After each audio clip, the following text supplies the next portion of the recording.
in the secret vocabulary of the Soviet Union's most feared intelligence agency, the KGB. It was known as makradela, a chillingly simple phrase that translates to wet affairs. The term referred to operations that ended in bloodshed, jobs that left a wet, messy stain. It was the official, internal euphemism for state-sponsored assassination. For over 70 years, from the snowy streets of Moscow to the sun-drenched avenues of Mexico City and the foggy bridges of London, a secret department of the KGB and its predecessors trained and dispatched elite killers to hunt down the enemies of the Soviet state. Their existence was a state secret. Their methods were the stuff of nightmares, and their victims were a testament to the long and unforgiving reach of the Kremlin. These were the Ghost Assassins, a department of murder whose truth was hidden from the world for decades behind a wall of denial and disinformation. This is their declassified story. The tradition of the wet affair did not begin with the KGB. It was born in the fire of the Bolshevik Revolution, under the iron fist of Vladimir Lenin's first secret police, the Cheka. But it was perfected under the paranoid and utterly ruthless rule of Joseph Stalin and his NKVD, the precursor to the KGB.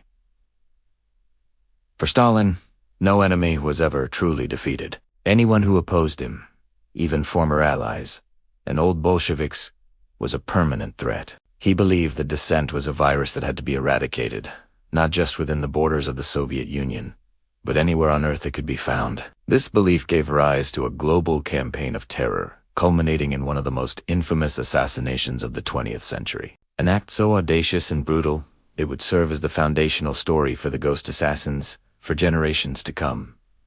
The murder of Leon Trotsky. After being outmaneuvered by Stalin in the power struggle following Lenin's death, Trotsky was exiled from the Soviet Union in 1929. He was the last of the original Bolshevik revolutionaries who could challenge Stalin's legitimacy.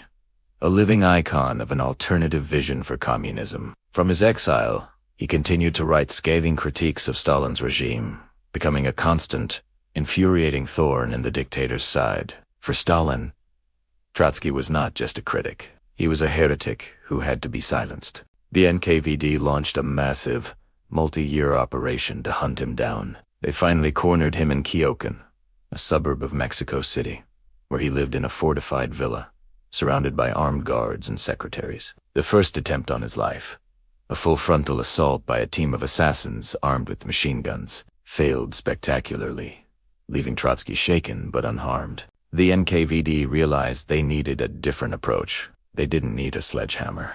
They needed a ghost. His name was Ramon Mercader, a Spanish communist and a dedicated agent of the NKVD.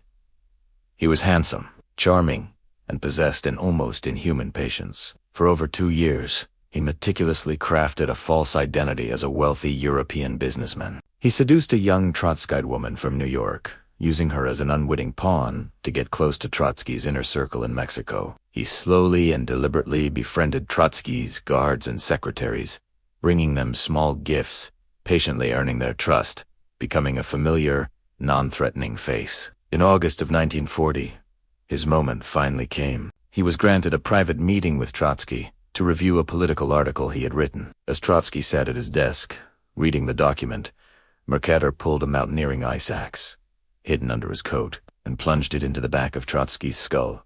Trotsky did not die instantly. Despite the horrific wound, he let out a terrible, piercing scream and fought back, biting Mercader's hand with ferocious strength. His guards burst into the room to find a bloody, chaotic scene. They beat Mercader into submission, nearly killing him before Trotsky himself, still conscious, gasped for them to stop, saying the assassin must be made to talk. But it was too late. Trotsky succumbed to his wounds the next day. His last words were a haunting commentary on his life as struggle. "I am confident in the victory of the Fourth International. Go forward."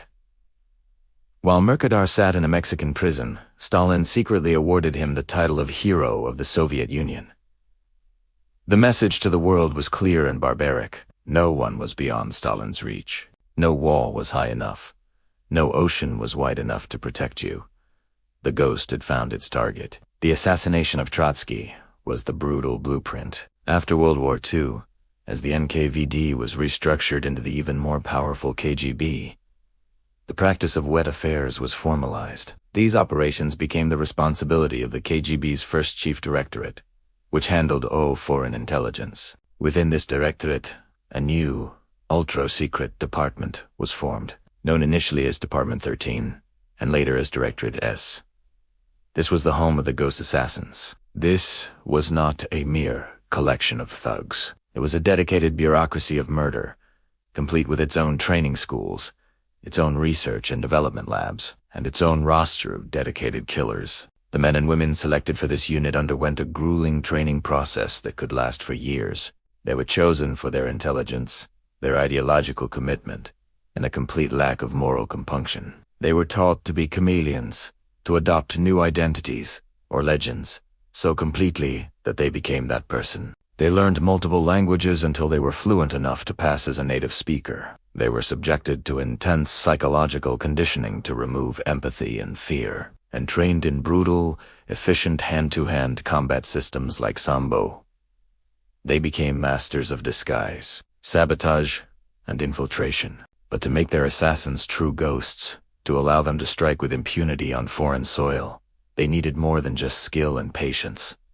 They needed weapons that left no trace. This necessity led to the creation of the KGB's most secret and terrifying division, a laboratory dedicated to the cold, hard science of silent, untraceable death. Deep within the heavily guarded headquarters of the KGB on Lubyanka Square in Moscow, there existed a place that was a secret even from most of the spies who walked its halls. It was a place where science and death became indistinguishable. It was known simply as the Chamber, or, in official documents, as Laboratory Number 12. This was the beating, black heart of the KGB's assassination program. The forge where the tools for their ghost assassins were crafted. The mission of this laboratory was simple and absolute: to develop poisons and weapons that could kill a human being without leaving a single trace, making a murder appear as a heart attack, a sudden illness, or a simple, tragic accident. For decades, the scientists of the chamber, some of the Soviet Union's most brilliant chemists and toxicologists, worked in complete secrecy, their research dedicated entirely to the art of deniable death. They were not just creating poisons, they were engineering the perfect murder, over and over again. The laboratory's research began by studying the most lethal substances known to man, and then finding ways to make them even deadlier and more discreet. They experimented with classic poisons like cyanide, but their breakthrough was a tasteless, colorless, and highly concentrated form of the chemical that could be added to a drink without altering its flavor. A target would simply take a sip of their wine or water and, minutes later, slump over, dead from what appeared to be a massive coronary. They refined biological toxins of terrifying potency. One of their most infamous creations was a weaponized form of ricin, a poison derived from the humble castor bean. The scientists at the chamber were able to refine it into a microscopic pellet, smaller than the head of a pin, but containing enough toxin to kill a man several times over. They explored exotic nerve agents and radioactive isotopes, substances that could be administered to a target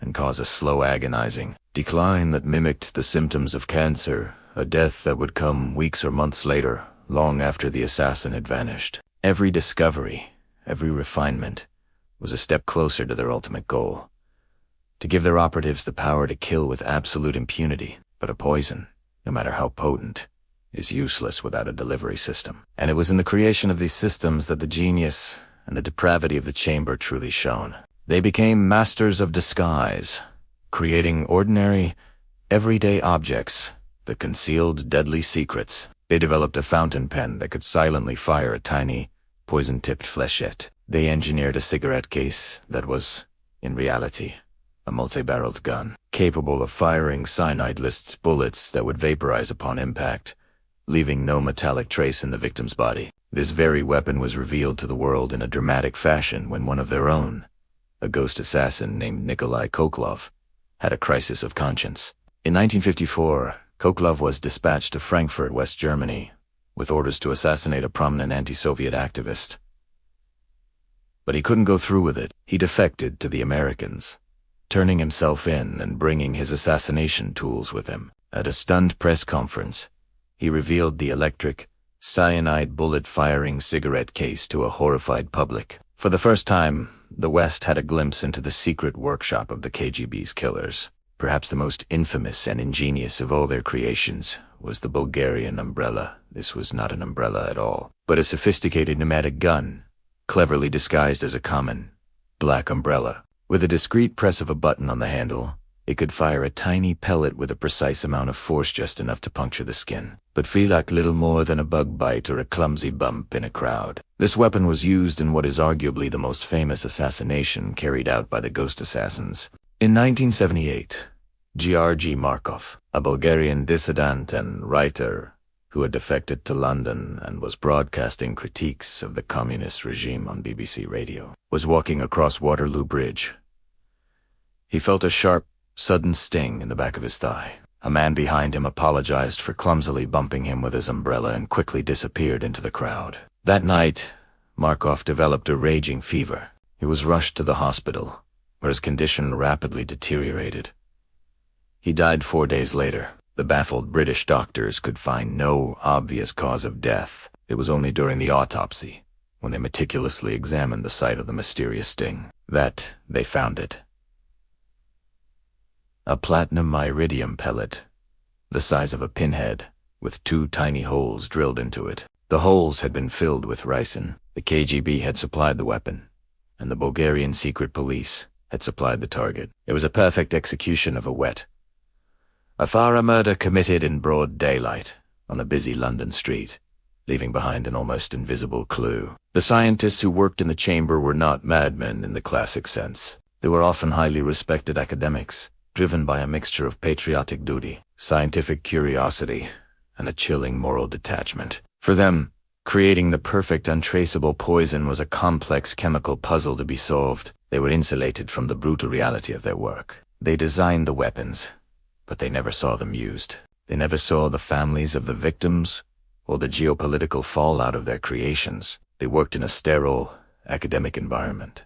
Their success measured not in lives saved, but in the efficiency and deniability of the deaths they engineered. This bureaucratic and scientific detachment is perhaps the most disturbing aspect of the entire program. It allowed ordinary, brilliant men to become the architects of murder on an industrial scale, all under the banner of serving the state. While the assassins in the field were the ghosts, the scientists in the chamber were the gods who armed them, creating death in a test tube, far removed from the wet, messy reality of their work. But their deadly creations would not be confined to the Cold War. As we will say, the methods and poisons of the chamber would continue to be used, their legacy of silent death echoing into the modern era. The untraceable poisons and ingenious weapons developed in the KGB's Laboratory 12 were only one half of the equation. A weapon, no matter how sophisticated, is useless without a hand to wield it. To execute their wet affairs on foreign soil, Directorate S needed a special kind of operative. The ideal ghost assassin was not a mindless thug or a hardened criminal. They were meticulously selected for a complex set of traits: high intelligence, ideological conviction, nerves of steel, and an almost superhuman ability to live a lie. They were often young, recruited from the ranks of the faithful, and put through years of grueling training to become the perfect human weapon. They were taught to be chameleons, to blend into any environment, and to wait patiently for months, or even years, for the perfect moment to strike. And once the mission was complete, they were trained to disappear without a trace, leaving behind only a body and a mystery. For decades, the identities of these men remained a complete secret. But in 1961, the entire program was shaken to its core when one of its most successful assassins did the unthinkable.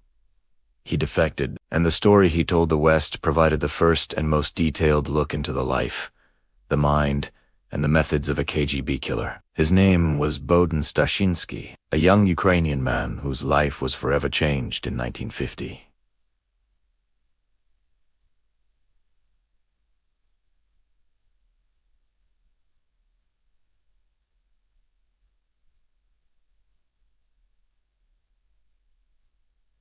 As a student, he was arrested for a minor anti-Soviet offense. Instead of a prison sentence, the KGB saw potential. They saw a bright, malleable young man who could be useful. They gave him a choice that was no choice at all: become an informant and work for them, or his entire family would be arrested and sent to the gulags in Siberia. Stashinsky agreed.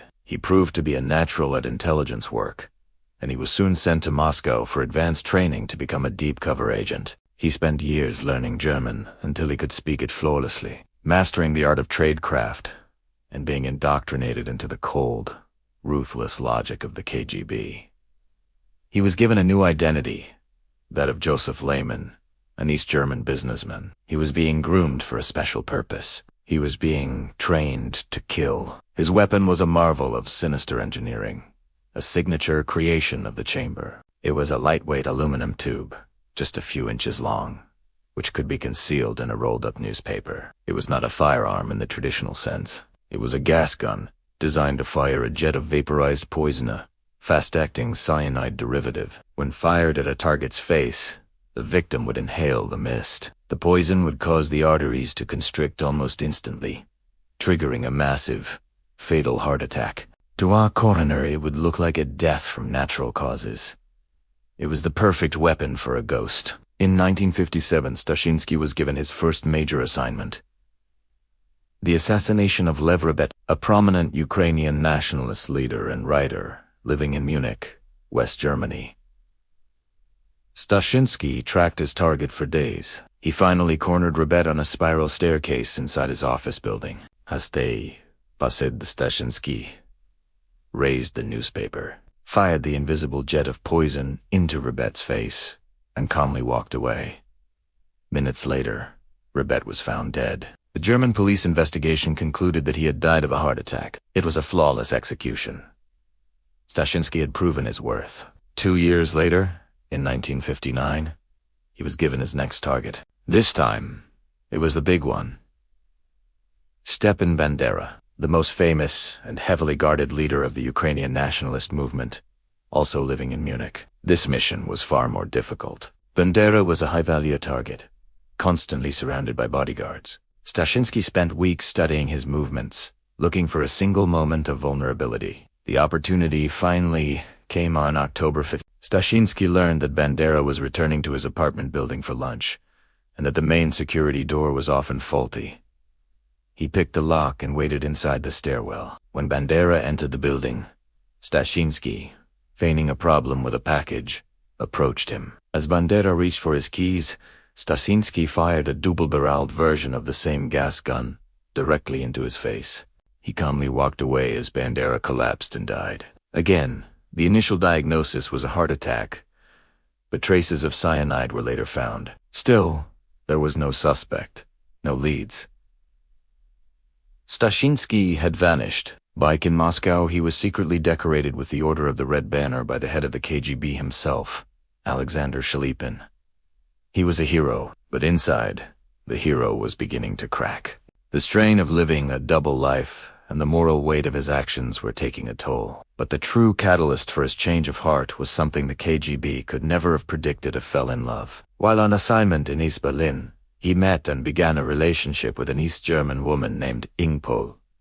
Unlike him, she was fiercely anti-communist, and he found himself drawn to her defiance. In a moment of weakness and desperation, he confessed everything to her. His real name, his secret life, the men he had killed. She was horrified, but she stayed with him, urging him to escape the life he was trapped in. The KGB was furious about the relationship and forbade him from marrying her, viewing her as a security risk. They were now prisoners, their every move watched. Their chance to escape came from a personal tragedy.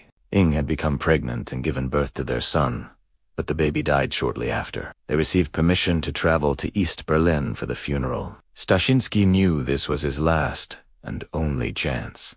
On August 12, 1961, just hours before the East German authorities sealed the border and the Berlin Wall began to rise, Bodin and Ing Stashinsky made a daring, last-minute escape to West Berlin. He walked into an American intelligence office and declared that he was a KGB assassin who wanted to defect. At first, the CIA was skeptical. His stories of poison, gas guns, and secret assassination departments sounded like something from a spy novel. But as he provided verifiable, meticulous details about his training, his handlers, and his missions, a chilling picture began to emerge. His confession blew the lid off the KGB's entire wet affairs program. He revealed the existence of Directorate S and its sinister laboratory to a shocked and disbelieving world. His testimony led the German authorities to reopen the cases of Rebet and they were officially reclassified as assassinations. Stashinsky's confession was a devastating blow to the KGB's secrecy, but it also raised a terrifying question.